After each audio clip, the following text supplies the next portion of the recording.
Bienvenue à Les Affaires Brassicole, votre balado sur l'entrepreneuriat brassicole du Québec, avec Leonardo Calcagno de Baron Mag. Bonjour tout le monde, ici Leonardo Calcagno de Les Affaires Brassicole. J'espère que vous allez bien et que vous passez du bon temps avec tout ce qui s'en vient. On est chanceux que les festivals commencent à voir la programmation qui sort. On a quelques compagnies de brasseries qui vont se lancer dans pas long, mais malgré les défis qui existent. Il y a plein de choses qui s'en viennent. Bien sûr, continuez à vous abonner à Les Affaires Brassicole comme toujours. Il y a une section, bien sûr, qui est payante, qui s'appelle Baron Pro. Allez-y, c'est tout pour le monde de l'industrie. Puis comme à chaque semaine, on en reçoit un ou deux. Ils sont grossis, bien contents là-dessus. Puis bien sûr, on a une section aussi pour la lecture. Comme vous savez, nous autres, on a commencé début de l'année une série d'entrevues avec les festivals de bière. Les festivals de bière, pendant longtemps, ça a été le point pour beaucoup de monde de connaître les nouvelles bières, les nouvelles brasseries qui s'en venaient. Il y avait beaucoup de demandes pour être là-dedans. C'était vraiment un beau circuit qui travaille. Comme dans l'industrie un peu partout, il y a des défis qui existent. Mais ça reste quand même des points intéressants d'aller là-bas parce que souvent, ça va être une façon de parler avec le brasseur, c'est une façon de connaître qu'est-ce qui se passe là-bas. Puis souvent, la première rencontre avec des nouvelles brasseries qui s'en viennent là-bas. Puis, le but de parler avec les brasseries, puis les festivals, bien sûr, c'est vraiment discuter de tout ça. Puis, aujourd'hui, on parlait avec M. Patrick Samson, qui est le président d'un des festivals de bière que j'aime beaucoup. C'est La Coulée, qui est à Morford. C'est un festival que j'ai découvert il y a quelques années de ça, par surprise. Il y a quelques moyens de courriel d'aller là-bas. J'étais avec les enfants. Je me sentais vraiment que j'étais en Suisse, vraiment avec les montagnes, tout ça. La bière était bonne, comme toujours, bien sûr, au Québec. Puis, il y avait des affaires intéressantes. On était une journée de pluie, mais même la pluie, ça n'avait rien changé. Euh, écoute, tout fonctionnait vraiment bien. Puis, je voulais vraiment parler avec eux autres pour comprendre un peu la vision du festival, comment ça s'en va dans l'industrie, tout ça. Puis bien sûr, parler un petit peu de comprendre c'est quoi pourquoi le festival est tellement aimé par beaucoup de brassés, puis par le monde qui vont les visiter. Si vous avez des questions, comme toujours, leonardo@baromac.com. Puis bien sûr, on s'en vient avec d'autres événements qui s'en viennent dans pas long. On s'en vient avec une nouvelle revue dans pas long, peut-être en PDF ou en papier. On discute encore là-dessus. Puis bien sûr, on est à notre plus de 400e podcast. Et comme je disais, si vous avez des questions, envoyez-moi un courriel. Aujourd'hui, on parle avec M. Patrick Samson, ça va bien? Oui, ça va bien. Merci, merci de l'invitation. Ben écoute, merci beaucoup pour ton temps. Comme je te dis, je sais qu'il y a beaucoup de monde qui n'aime pas ça quand je dis ça, mais tu es un de mes festivals de bière que j'aime le plus. Parce que number one, c'est une place que je vais avec les enfants à cause de l'hôtel qui est à côté, côté Beribo, whatever. Puis j'aime ça aller dans ce coin-là parce que Morpher, c'est beau un mois de septembre en plus, le kit. C'est un festival que je sais qu'il y a beaucoup de monde qui aime ça, comme c'est un des derniers festivals de l'été, tu sais, c'est le mois de septembre. Il fait beau encore. S'il ne fait pas beau, tu te mets un petit coat, tu es bien correct avec ça. Puis le côté de boire devant les montagnes quand tu montes ou descends, c'est une bonne expérience. So, félicitations, number one. Merci, merci. Nous, on veut vraiment comprendre un petit peu d'où vient l'idée du festival, d'où ça vient l'idée de mettre ça en place. Je ne comprends pas qu'il y ait d'autres festivals qui ne font pas ça dans les montagnes. Peut-être que vous autres, c'est dans une. Vous êtes chanceux d'avoir le Morpher derrière de ça. Mais comme d'où vient l'idée du festival? Ben, le festival, la façon que ça a débuté, en fait, ça remonte à 10 ans. En fait, c'est la 10e année du festival. Ça va être la 9e édition qu'on va faire. Évidemment, on a sauté la 2020 comme tous les festivals, mais ça fait 10 ans qu'on existe. Comment ça a commencé? Ben, comme probablement bien d'autres événements, bien d'autres projets, ça a commencé avec une bière sur le coin de la table avec un partner à moi. Mhm. Qui était propriétaire d'une microbrasserie à l'époque à Magog. Moi, j'étais entre deux contrats, entre deux jobs. On est quelque part à l'hiver 2015. Puis évidemment, les deux ont passionné de la bière, mais aussi passionné de notre ville, de notre région, des cantons de l'Est. Fait qu'on se dit, fait que naturellement, l'idée d'un festival de bière fait surface. Parce qu'il n'y en avait pas, en fait, il n'y en a pas dans notre région immédiate, il n'y en avait pas. La région de Magog, Manfred-Magog, Offord, c'est une région qui est super touristique. Ouais, en plus, ouais. L'été, le lac, les montagnes, c'est vraiment une région qui est touristique à l'été. Puis, tu l'as nommé tantôt, à l'automne avec les couleurs aussi. Mais il y a comme un gap entre les deux qu'on a ciblé, qu'on a dit, OK, mais après la fête du travail, avant l'Action de grâce, c'est comme il manque de quoi, puis on a décidé de faire cet événement-là pour créer le pont entre ces deux périodes touristiques-là. Fait que la genèse, elle vient vraiment de là. On aime la bière. Ça fait 2-3 qu'on prend, donc on est un peu pompette et de plus en plus créatif. Puis on se dit, OK, on fait un festival de bière, ça va se passer à mi-septembre, juste avant que les couleurs commencent. Ils sont déjà commencés, hein, mais juste avant que la période touristique recommence vraiment. Fait que c'est bon pour l'industrie, puis ça vient combler un vide parce qu'il n'y avait pas de festival dans notre coin à ce moment-là. Puis pourquoi l'idée de faire dans le Morford? C'est beau là-bas, bien sûr.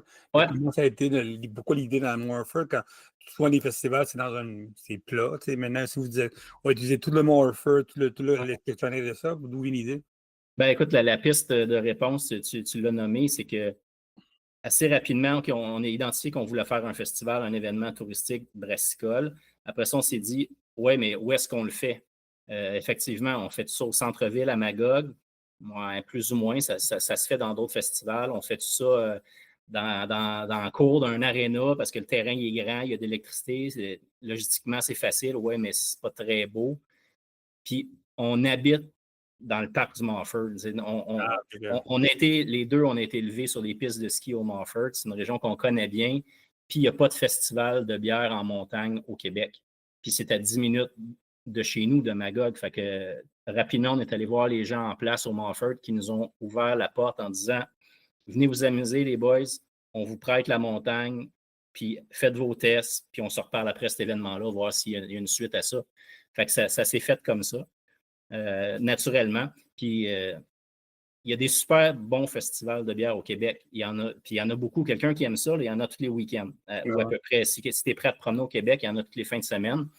Fait que comment que nous, on peut se différencier là-dedans? Ben, on a une montagne, puis c'est ça qu'on exploite. Quand le monde va chez vous, bien sûr, on va chez vous boire de la bière, number one, mais c'est quoi le mélange que vous avez entre les brasseries locaux, les produits locaux, tout ça? Parce que, honnêtement, quand je suis allé, la seule fois que je suis allé, parce que j'ai pas eu le temps d'aller après ça, c'est moi le côté, je me sens en Europe, en Suisse.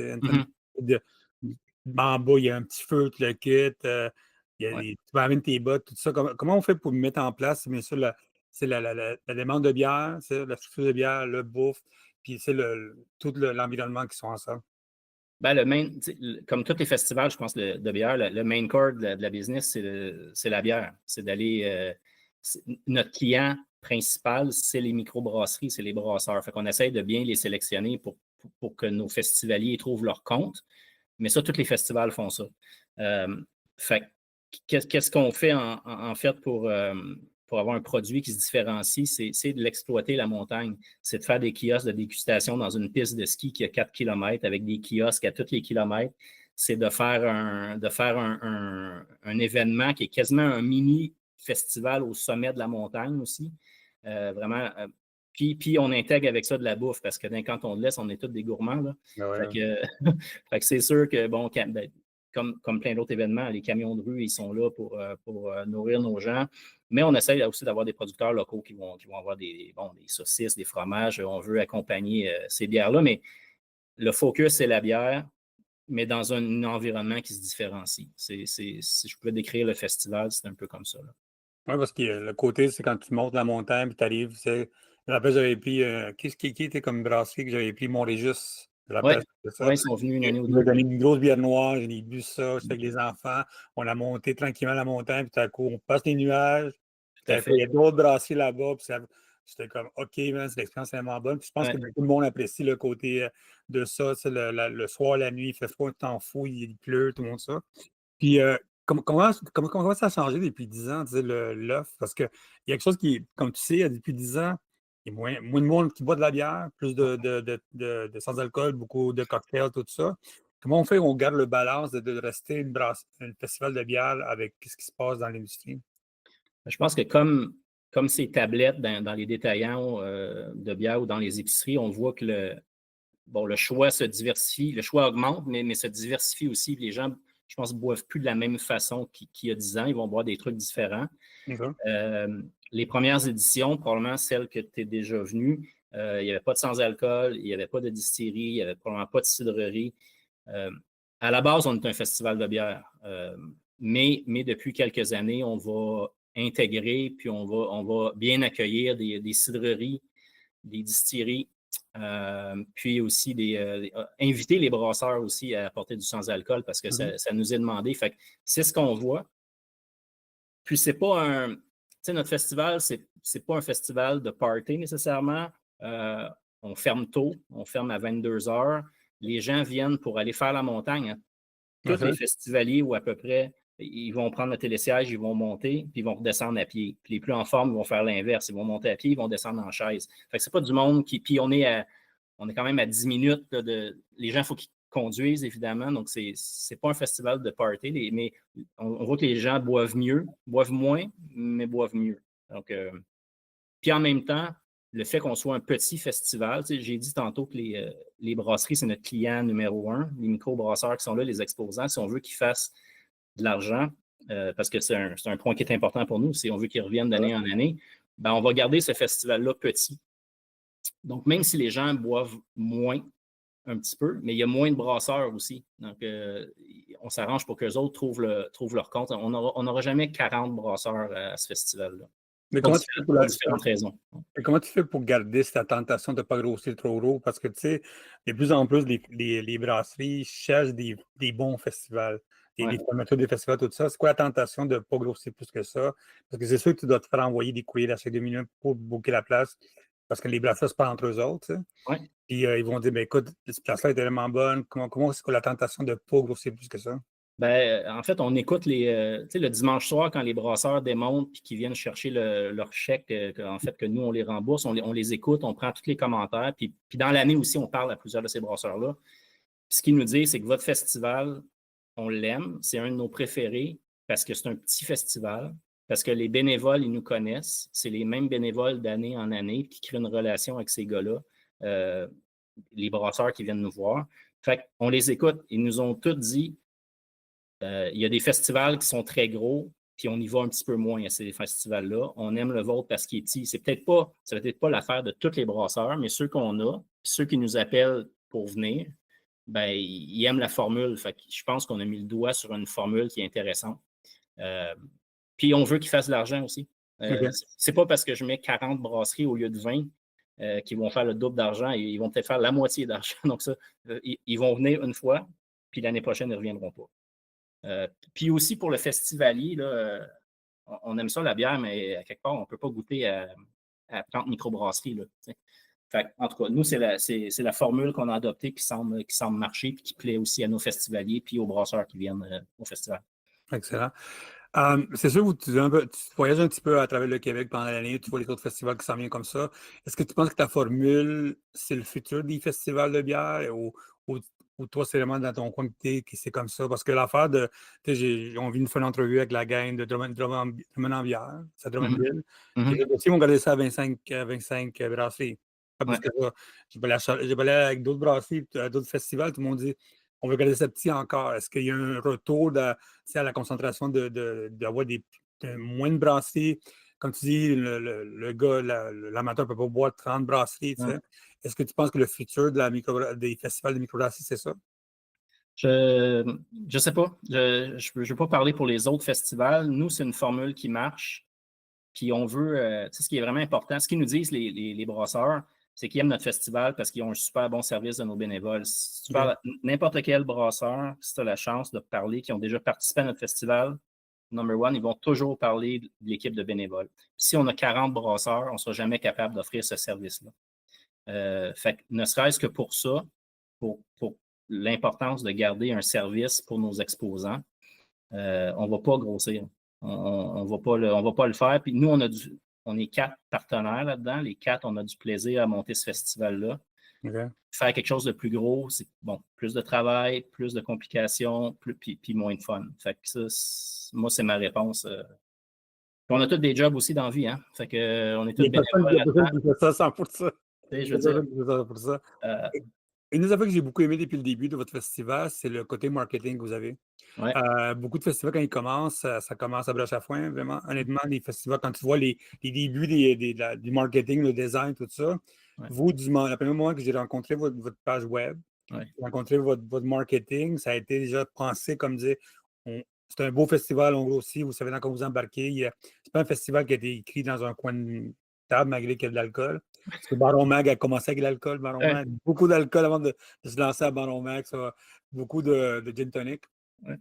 Mais vous autres, comment ça a été, la mise en place, comment on fait festival, pensez déjà au marketing, puis on va penser au marketing, vous faites déjà l'image number one qu'on voit en ligne, est belle déjà. Vous avez du beau marketing déjà, du beau design.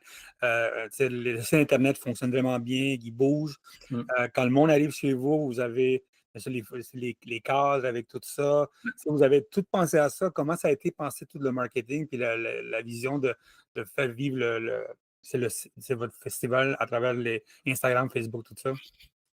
Ben, en fait, à la base, un des partenaires, en fait, le cofondateur avec moi, c'est quelqu'un qui est comme très créatif. Puis, on s'entend que c'est pas la personne qui va s'occuper des chiffres, qui va s'occuper des. Mais par contre, pour s'impliquer dans des visuels, puis collaborer avec les designers, les illustrateurs, ça c'est. Fait que dès le départ, mais c'était facile parce que le thème, nous, c'est une montagne, c'est la nature. Fait que les gens nous reconnaissent par nos couleurs, par les visuels un peu ludiques, enfantins, les ratons laveurs qui sont un peu notre mascotte. Ça, fait que, encore là, on essaie de se distinguer puis d'avoir un site Internet qui est hyper simple, qui est user-friendly, qui a très peu de contenu nécessairement inutile, là. Facilement utilisable. Puis ça aussi, on se le fait dire que le visuel est intéressant. Puis ça se décline aussi dans les t-shirts des bénévoles, les hoodies qu'on va avoir pour nous, puis nos personnages qu'on met un peu partout sur la montagne, le raton laveur. En fait, c'est notre identité à grande coulée. Mais la stratégie est belle, parce que quand je vois les photos souvent après le festival, on le voit, que vous avez vraiment travaillé très, très fort. Pensez au moins à la stratégie en arrière de marketing, en arrière de ça. C'était vraiment intéressant. Puis je sais que les couleurs, quand je parle au festival, le monde se rappelle beaucoup de vous autres souvent. Même si on n'a pas été là, dire c'est vrai qu'il faut que j'aille l'année prochaine là-dedans. C'est un beau travail que vous avez fait. Est-ce que vous êtes une agence? C'est vraiment. Oui, ben, on a la chance quand même à Sherbrooke et à Magog d'avoir des bonnes agences marketing qui nous ont donné un coup de main vraiment pour monter le site web. Puis une bonne illustratrice aussi, qu'on a mis la main sur quelqu'un de vraiment compétent qui nous a aidé à développer ces petits personnages-là là, qui sont cool. Puis qu'on peut le décliner de plein de façons, justement, comme pour les mettre sur la montagne. Ils sont si beaux, nos petits personnages de ratons, qu'une année, pour faire une anecdote super cool, on s'est fait voler vraiment un de nos personnages vedettes. On l'a retrouvé 1 an plus tard à Ottawa, puis on a réussi à le récupérer. À Ottawa, en plus. Fin de la parenthèse. Puis, en tout cas, bref, toute une saga, mais on a retrouvé notre personnage, puis la personne nous l'a ramené. Mais c'est ça. Ça, c'est victime de notre succès. Écoute, man, les humains qui ont essayé de voler la sirène en Danemark. Au Danemark, oui, c'est ça. Nous autres, c'est le raccoon du Montford. Ah, nice. Ouais. Comment ça a été maintenant, ça fait 10 ans que ça existe, votre festival. Comment on travaille avec la ville là-dessus? Comment la ville a travaillé avec vous autres? Puis c'est quoi la répercussion de travailler après 10 ans, c'est pour le tourisme? Parce que maintenant, c'est un coin touristique maintenant pour vous autres. C'est une date touristique pour le monde. Comment ça fonctionne avec tout ce qui se passe? Ben, en fait, dès le départ, quand on a dit, OK, nous, notre festival, on veut qu'il soit après la fête du travail, on a eu une super belle ouverture du monde touristique dans notre coin parce que, comme je dis, c'est une période qui était un peu vide avant les belles couleurs là, de fin septembre. Fait que tout de suite, on a eu comme une ouverture. Puis, ce qui était le plus important pour nous, c'est d'avoir une ouverture du partenaire aussi, qui est la station de ski du Montford. Parce qu'honnêtement, on olise la montagne pendant une semaine. On rentre là le mercredi ou le mardi pour monter notre setup. On repart l'autre mercredi. Puis, ils ont eu l'ouverture de nous, en tout cas, de faire une entente avec nous pour quasiment nous louer, nous prêter la montagne. Là. Fait que on a vraiment cette chance-là. Notre quartier général, c'est un chalet de ski. C'est pas tous les festivals qui peuvent avoir ça. Vraiment pas. Au niveau des infrastructures, des salles de bain, en fait, notre quartier général, puis refuge s'il pleut, puis tout ça, la billetterie, c'est tout à l'intérieur. En tout cas, c'est une combinaison gagnante pour nous autres. Puis tout le monde a démontré de l'ouverture. Puis c'est pour ça que le festival est devenu, au même titre que d'autres événements importants dans notre région, mais un élément fort. Puis c'est un produit d'appel. Puis il est considéré comme ça par l'industrie touristique, par les hôtels, par les restaurants, par les gens. T'sais. Ils se sont comme appropriés ce festival-là. Mais c'est bien ça. Est-ce que vous pensez grossir le festival vers l'hiver? Je sais que il y a du monde qui discutait là-dessus, qu'il y avait vous avez tenté de faire ça en hiver, je me rappelle qu'il y avait des discussions là-dessus. Ouais. Je pense que Ben, vous avez même essayé un petit peu de faire ça en ben, hiver. en fait, ouais, on a eu différentes discussions là-dessus, puis on a vraiment statué que, en tout cas pour notre part, là, on est trop vieux pour organiser un festival l'hiver. Ça ne nous tente plus de se geler les doigts sur des speakers puis de monter un site. Puis c'est difficile. Hein? On a fait un test l'année passée qui a super bien été, mais la conclusion a été que c'est pas le main core de la business. Puis c'est une clientèle différente. Je ne veux pas parler pour d'autres festivals, mais nous, notre vocation, c'est pas de faire des parties après ski. Il y en a qui le font super. Le Montford fait un super beau party après ski. On ne va pas aller jouer dans. D'ailleurs, c'est en fin de semaine. On ne va pas aller jouer dans ces talles-là, alors qu'eux le font très bien. On a un bon produit, c'est un produit d'automne, c'est sur une montagne. Puis honnêtement, c'est plus le fun, à mon avis, c'est plus le fun pour les festivaliers, puis pour nous, puis pour les exposants de faire ça en septembre que se geler, se geler au mois de janvier. Mais c'est tentant parce que moi, j'avais été à un festival de ski je pense en Italie, man. Ouais. Puis c'était l'hiver. Puis moi, j'ai l'hiver, man. J'ai l'hiver Ouais. de passion, man. Puis j'avais aimé ça, bois du fort, l'extérieur, tout ça. Il y avait quelque chose de tentant. C'est sûr, tu ne restes pas 24 heures dehors, hein. Tu fais des petits coudes, mais je me rappelle que j'avais été là-bas, puis ça avait été. Il y avait du fort, il y avait la bouffe extérieure, tout ça. Il y avait une expérience intéressante là-dedans. Je trouvais que le fait que vous avez fait déjà un bon festival pendant 10 ans, c'était intéressant que vous essayiez l'hiver. C'était intéressant. C'est sûr que c'est deux mondes différents, c'est sûr, mais c'était C'est intéressant. toute une logistique qui est un peu complexe. Si on veut continuer dans la même veine et dire, OK, on fait ça sur une station de ski, une station de ski, ça l'opère jusqu'à 4 heures, tous les jours. Fait que c'est difficile pour nous, OK, de dire prendre possession de la place, s'installer. Il faut que ce soit démonté pour le lendemain 8 heures parce que ça repart, la station de ski. C'est vrai, ça. C'est tout ça qui est un petit peu plus complexe. Puis dans les tests qu'on a fait par le passé, ben, on n'était pas à un centre de ski, on était dans un chalet de golf. En tout cas, c'était pas la même dynamique. Puis je pense que comme client, je trouverais mon plaisir à aller dans un festival d'hiver. Mais comme organisateur, on a trouvé que c'était comme beaucoup de travail. C'était pas tant de valeur ajoutée pour notre entreprise à ce moment-là, en tout cas. Je ne dis pas qu'on ne met pas un X là-dessus dans le futur, là, mais on essaye à la place de bonifier ce qu'on fait de bien depuis 10 ans, qui est le Festival d'automne. Qu'est-ce que vous avez bonifié de plus?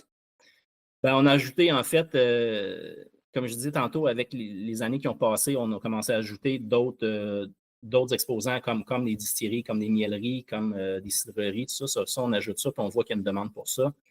J'ai dit que le festival ne grossirait pas, c'est vrai, comme je pense plusieurs festivals. Il y a comme atteint un plateau, une certaine stagnation, dans le sens que le festival, on ne voit pas 30 de plus de monde chaque année, comme c'était les 5-6 premières années.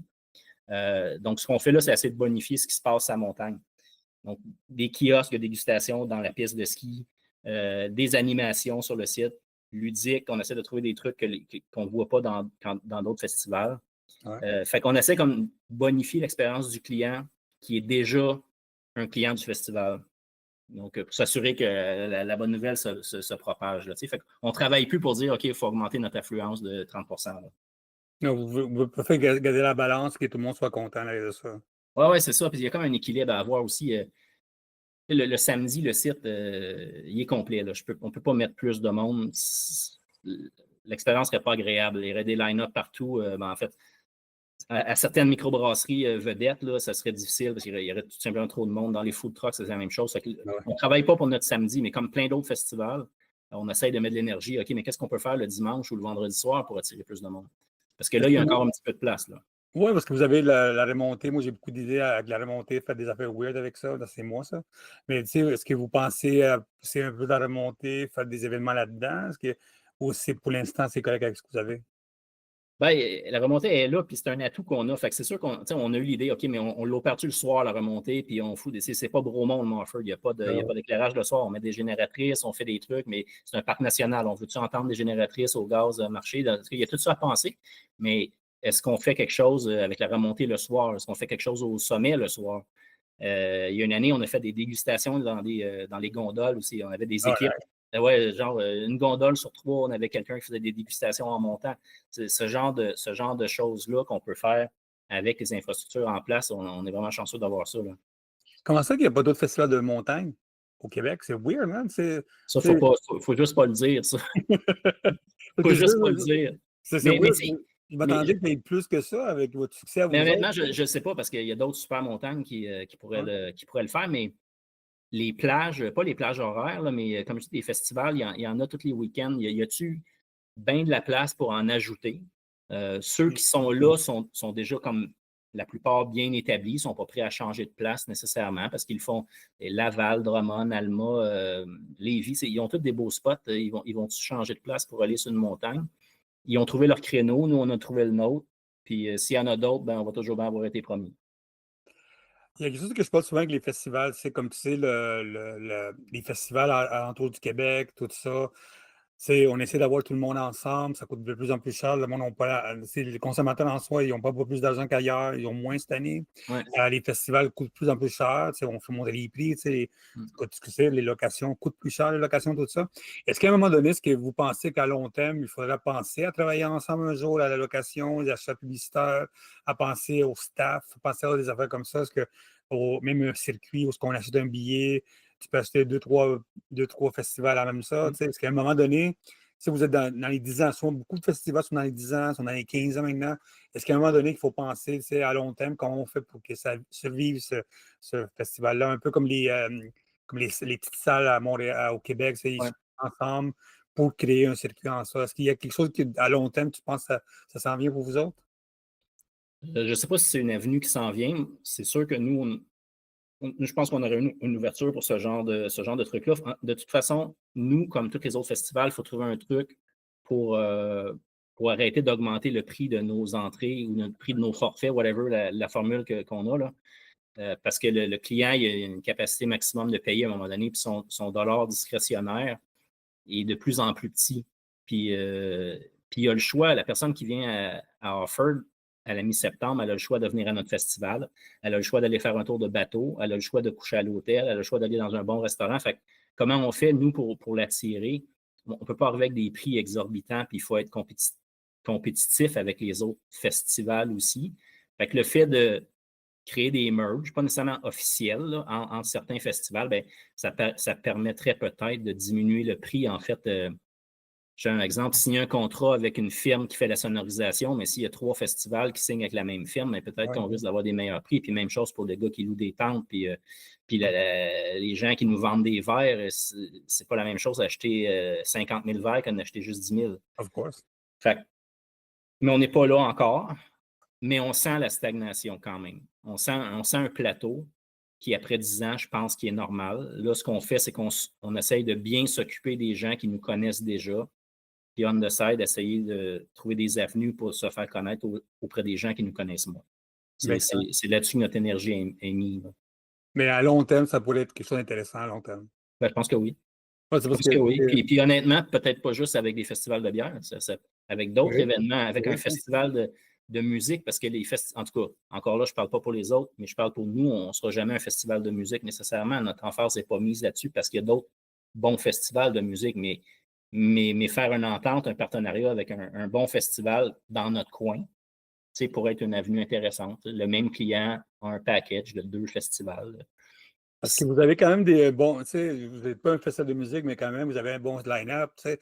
Oui, surtout cette année. Galaxy, puis Jérôme 50, c'est quand même, c'est 3 jours c'est un bon line-up quand même. Oui, on a un bon. Ça. Puis on a déjà eu vraiment, on a eu le flair ou la luck d'avoir des gens en début ou en fin de carrière, mais en tout cas, avec des coûts bien raisonnables, réussir à avoir des bons bands. On a eu Bleu Jeans Bleu au moment où on pouvait se le payer, on ne pourrait plus les avoir. Là. C'est impossible maintenant, même. Mais cette année, je pense qu'on a frappé un bon coup. Là. Excellent. Écoute, comme je dis à tout le monde, lagrandecoulée.com, allez sur le site, c'est 12-14 septembre 2025 cette année. More vous avez des navettes gratuites.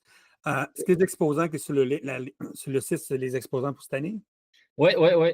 OK, c'est déjà fait, ça. Oui, ils sont tous là. Puis écoute, il y a du monde qui vient de loin. Là, naufrageurs, Chastin. C'est loin, mais la Waska, c'est loin. Pibrac, naufrageurs, Alpha Tango, distillerie de la BTB, Corsair, ça vient de la moitié, pas tout à fait la moitié, viennent vraiment des cantons de l'Est parce que c'est important pour nous autres là, d'encourager ces gens-là. Puis mais on voit que les festivaliers sont un peu avides aussi de boire, ou en tout cas de connaître du stock qu'on n'a pas sur nos tablettes ici.